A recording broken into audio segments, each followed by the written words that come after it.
Middle class being squeezed out of existence. And now, according to a Wall Street Journal poll, voters' economic worries endanger President Biden's re-election chances. You would hope so, right, Bob? Another thing I want to mention, gas prices. Remember those a couple of years ago? Oh, yeah, exactly. You could actually afford to go places. Milk, eggs, you name it. I wonder what changed. I think it's obvious here. President Biden, he has spent months traveling the country, again, promoting his economic record, but voters remain unconvinced. 58% of those polled say the economy has only gotten worse. Only 28% say it has gotten better. And nearly 3 in 4 say inflation is headed in the wrong direction. Yet the White House continues to lie to the American people. Joining us now to discuss, former Trump senior economic advisor and author of Trumponomics. Did I say that? Trumponomics. Stephen Moore, thank you so much for being with us. Stephen Moore, your reaction to these latest polls from Americans on Biden's handling of the economy. This is all Americans. This is not just Republicans. Yeah.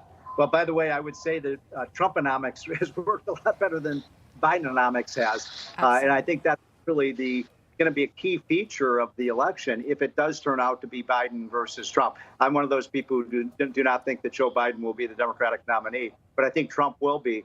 And you know, I had this discussion with President Trump with Larry Kudlow a couple of weeks ago and really talked about, you know, all of the indicators that were so much better with the economy. You mentioned mortgage interest rates. It's just a very good example. The mortgage rate when Trump left office was 2.9%. Now it's 7.1%, meaning you have to pay an extra $100,000 on your 30-year mortgage. Inflation rate was 1.6% when Trump left office. It went up to 9.2. Now it's somewhere between 3.5% 4%.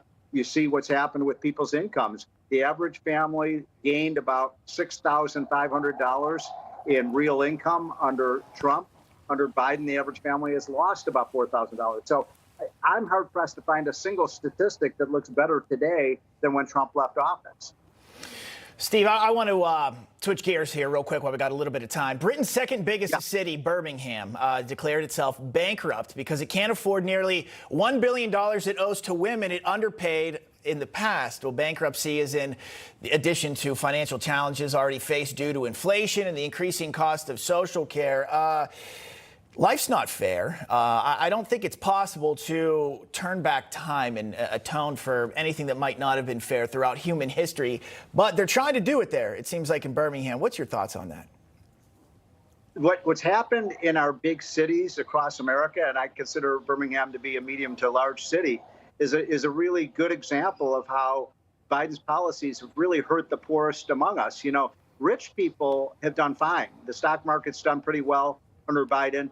But it's people at the very bottom and people in the middle class who've been totally squeezed. And you see these cities across America, whether my hometown of Chicago, New York, Los Angeles, San Francisco, Portland, Seattle, that have become unlivable because of progressive policies by mayors, governors, and of course this president. So it's you know, that when he says, oh, we're not going to have trickle down economics, it's the poor that suffer the most under Biden.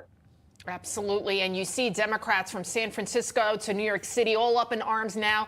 Be careful what you vote for. Stephen Moore, thank you so much for joining us. Thank you.